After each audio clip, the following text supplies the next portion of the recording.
Yeah, so thank you. And so this is outcome of my doctoral study. So I was researching, I will explain in a minute, digital practices of engineers and managers. And so using this in educational research. And I suppose this is more a pragmatic rather than a theoretical paper. So it's really just to whet your appetite. Can I ask who has used poems or poetry in research? Yeah, great, okay. Or for data analysis, data collection, or yeah, so it's something that yeah, I tried out for the first time here, and I just wanted to share you and see yeah, whet your appetite for this. I have been interested in other visual methods for data collection especially, but it's not something I've had an experience with before. Just to set your expectations quite low, please, because it's not going to be, you know, Shakespeare or anything like that. What we're talking about here is poetic representation. So, you know, poetry as in the literary form. So I just wanted to set your expectations low, because you will hear the poems I've written. Okay, so I will just very briefly, because we don't really have much time, just pinpoint my research, which is a case study, and talk a little bit about crafting the poems for data analysis. And I will then play you the two poems for my two cases, which, and then talk you through about what I thought worked and what didn't work. But at that point, I would quite like to have your reactions to the poems as well. And then finally close with some thoughts. Actually, I tweeted the links and the presentation on my Twitter account, so if anyone wanted to have a look at it, it's Tunde VA on Twitter.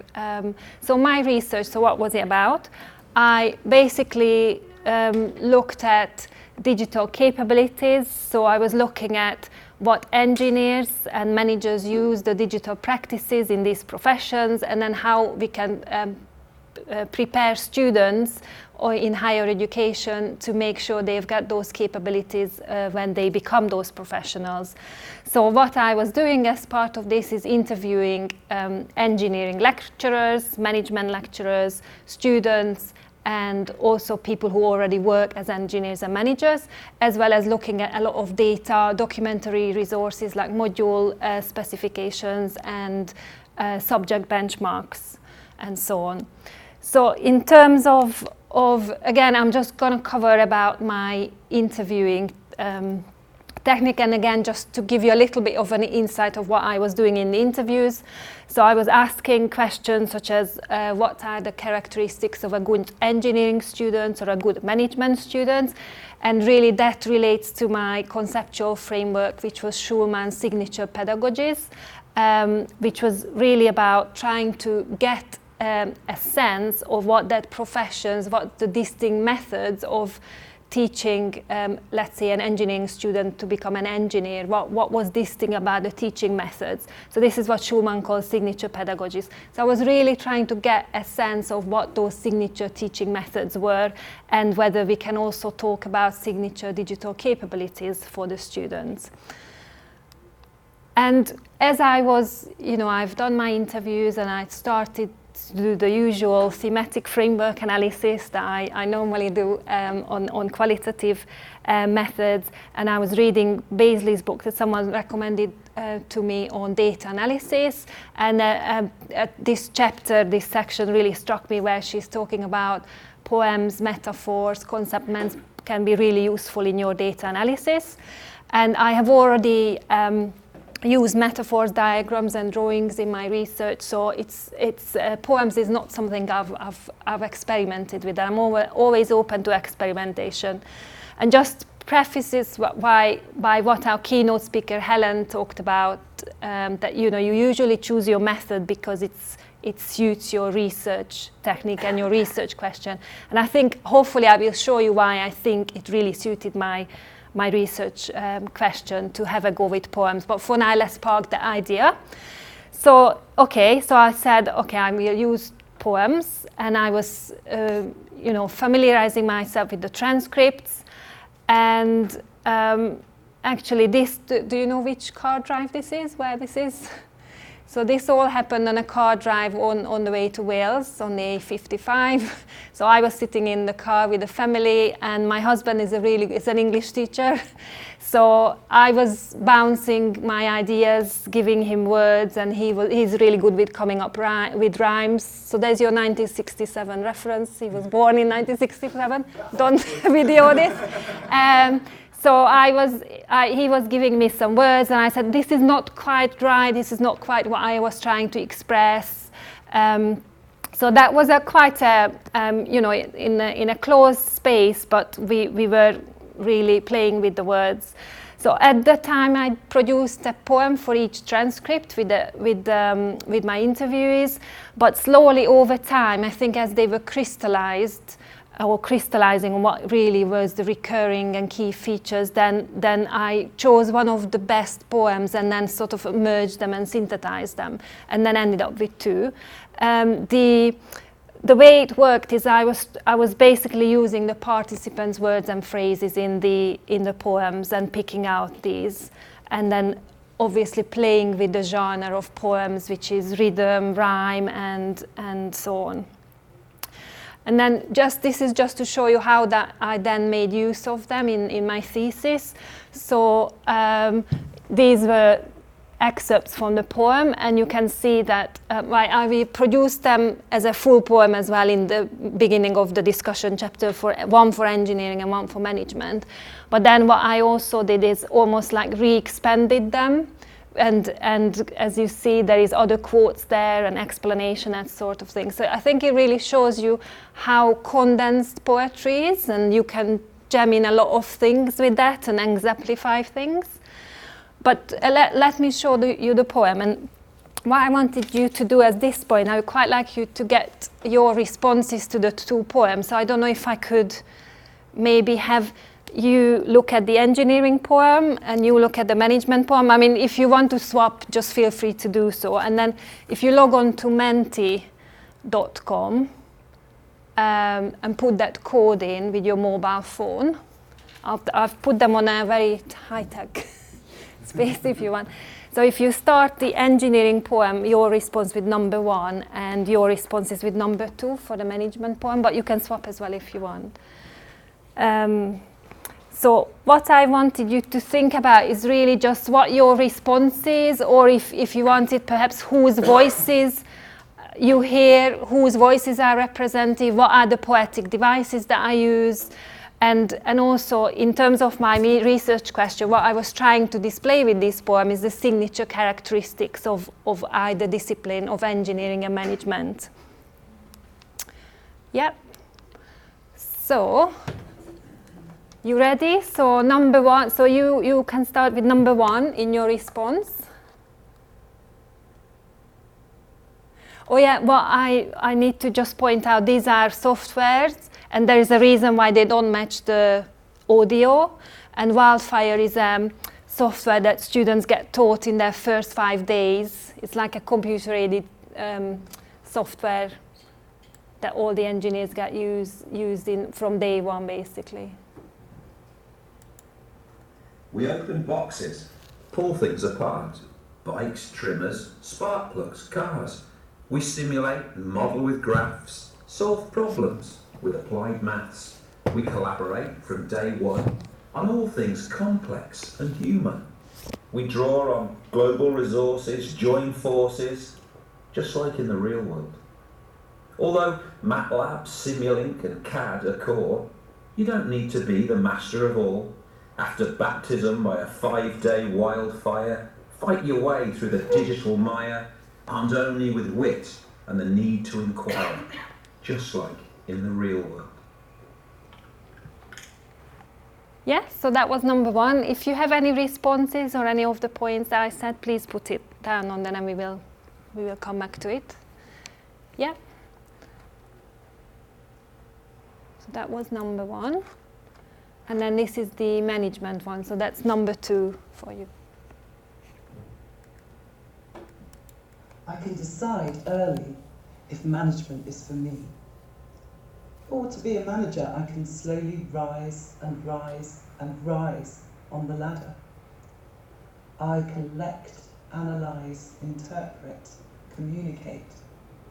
As long as I am adaptable, resilient, dynamic, with new ideas and know that the world revolves around the pound, I can.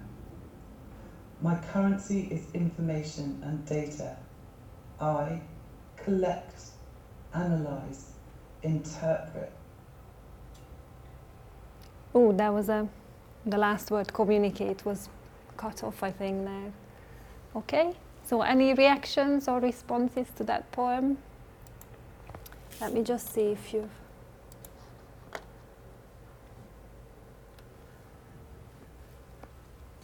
Can you see this?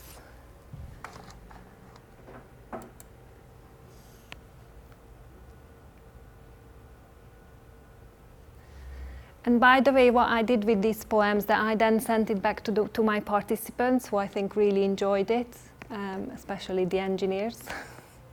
I think they said, oh, maybe we could get the students to write a poem when they start their study, to just see what they... Mm-hmm. So agency, I mean, let me just go back.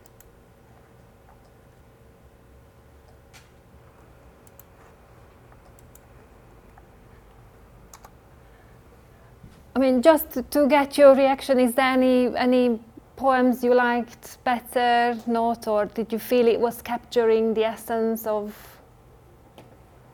the, yes? I think just the real flavour of the disciplinary language came through much more strongly than I think if you'd seen a list of quotes or something like that from the text. Just that condensing really. Yeah, yeah. And I think I will talk about that, actually. Thank you for that comment. So maybe then I'll pick this up as I talk along. So because I guess really what we want to do from this presentation is how might we use poems, what the benefits are, or how does it really work, and when, perhaps bringing some criticality here as well.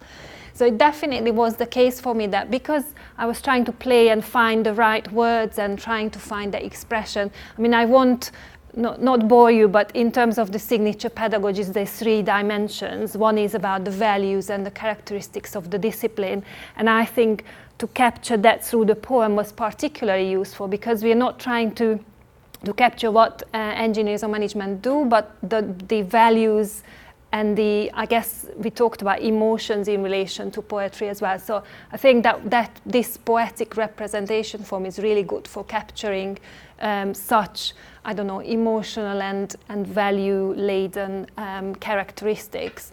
And it was definitely the case that I feel that I managed to get some really new ideas and insights through trying to write the poems and finding the right words, and especially gives voice to participants. So there's lots of, if you wanted to look at the literature on using poetry or narrative inquiry in your data analysis, there's lots of good references there. I think Burns particularly.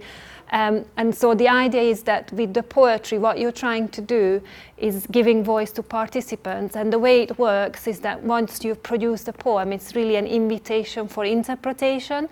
So no one's voice gets a hierarchy. So there's no hierarchy in the sense that you are the researcher selecting the participants' words to exemplify what you're trying to say. A poem really stands on its own and gives voices to many voices, many participants, and your voice is just one of them. But it's very explicit that your voice or your interpretation is in there as well. I think you saw, I showed you that it's a very condensed form of presenting data. I actually had to then annotate the poem to re-explain what were those choices, and I think that worked really well. And I don't know, I think the fact that I could just take it in turn, I didn't have to change the order of the poem, just showed that how logical it was, because I had the 3 layers of signature pedagogies, and I then wanted to exemplify what the discipline approach to developing digital skills or capabilities was. And it's not something I then had to reassemble, it just logically flew, which I think was quite magical, but perhaps scientific as well. So I will come back to that as well. And I really like this quote. So it says, poems surrounded by space and weighted by silence break through the noise to present an essence. And it's something I've come across with metaphors. So using metaphors is you're trying to bring out a salient feature. But I think with poems you get a lot more scope and a lot more layers and richness with that, because it's not just one metaphor, one salient essence, but there's a number of things at play here. So for instance, in the engineering poem, if you remember, there was a lot of we do this, we do that, and that's something that again came from the participant's voice. And one of my findings was that engineering is a very collaborative discipline. They have to collaborate from day one. So I think it was right that, again, the participants said we, it wasn't me who said that, so, but it then naturally found itself in the poem that we was almost like the standard way of being. And the recurring words is something that many participants said together. And this is what I talked about. It wasn't my interpretation of what engineering was, but it was really me giving back what they were saying, but just slightly, sort of reorganizing, recurating that.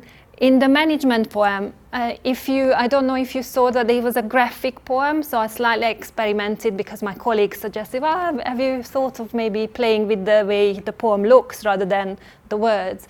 So I experimented with that. And so this poem, if you remember, there was a lot of eyes, because what I found that when the people talked about engineering, it was very much how the management students had to be a good networker, they had to be resilient, they had to be dynamic, and it was very much usually about the singular person rather than the we have to do this in the engineering. So I tried to capture that with the one.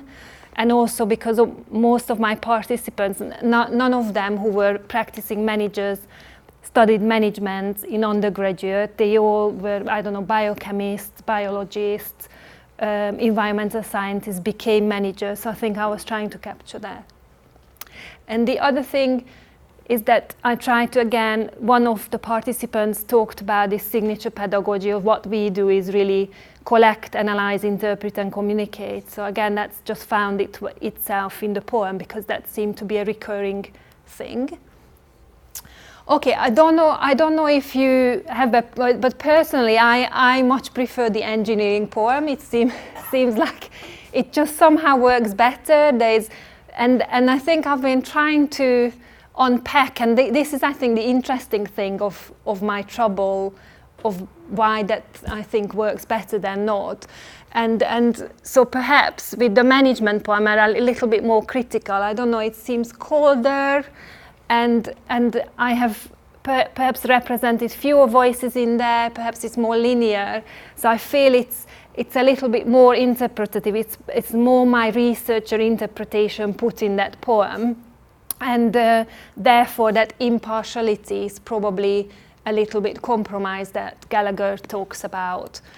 And I was also thinking that had I not chosen engineering first, would I have come up with this number one being the most important bit about management? And that's another question I keep coming back to. Perhaps if I picked history, I might have come up with a different management poem. So I think that's interesting, and that might be to do with the case study choice as well. And really, I think what I wanted to probably conclude from this, that one of my findings in the thesis was that management is not really a single discipline so much as engineering is. So while as I feel that I kind of see what engineers about, what they do, they do stuff for the world of good. In management, you've got such a vast range of, if you think about human resources, accounting, finance, marketing, so it's more an umbrella term and an umbrella. So that's why I think I struggled capturing that as a unified discipline in one poem because of this difficulty. So I suppose what I'm trying to say that perhaps when you struggle with that poem, there might be a good reason for that. And so this leads me to think about, because again, when we're using creative arts in data analysis, and we are trying to maintain rigor and a scientific approach in our research, whether it's qualitative or quantitative, it doesn't matter. So there seems to be a tension between the two. So on the one hand, we are trying to be rigorous, using poems, let's say in this sense, is playful. In Serendipity has a lot of positive contributions. So you see the four-leaved clover is that luck that you sometimes strike a really good rhyme or a word and you say, oh, that's great. So the way I think about this in terms of poetry, that and that the Heart says as well, that's another really good article actually, that in this sense poetic representation doesn't ever replace the analytical process that we do, the deductive, inductive coding and that sort of things, but it works in tandem. And so if one is the more traditional data analysis or the inductive, deductive coding and the other poetry is the two mutually enhance each other. And that's how I found that with the poems I actually managed to really get and draw out the salient features of what I was trying to say, and then really the two work together, as you saw in the transcript, the two really work together in tandem, which is again, and perhaps the fact that the management poem didn't really work together was then signaling or sending the other wheel troubled as well. So I guess my takeaway from this is really that I was trying to think about, well, how can it be rigorous, or how can this creative art space form be defendable to other people that, you just write a poem, so what? But it's really, I think that car journey, if I can take you back there, that play and rejecting, accepting words and playing, and really coming back to this quote that I found perfectly summarizes this, that you pay attention to that resonance, form, substance, and the interplay between form and meaning. And this is the alternative way that you can have rigor and relevance. And if you come back to multimodal literature, when the meaning making can come from this freedom of play, but constraint of the new media. So in my case, it's whether it's the rhymes, the poetic forms can give you that constraint, and that meaning making can come from that. So I think that's really what I wanted to highlight. There's lots of references, but there's really good, the ones I said that I really enjoyed reading those, and really I just wanted to share you with this and hopefully whet your appetite to using poems in your research.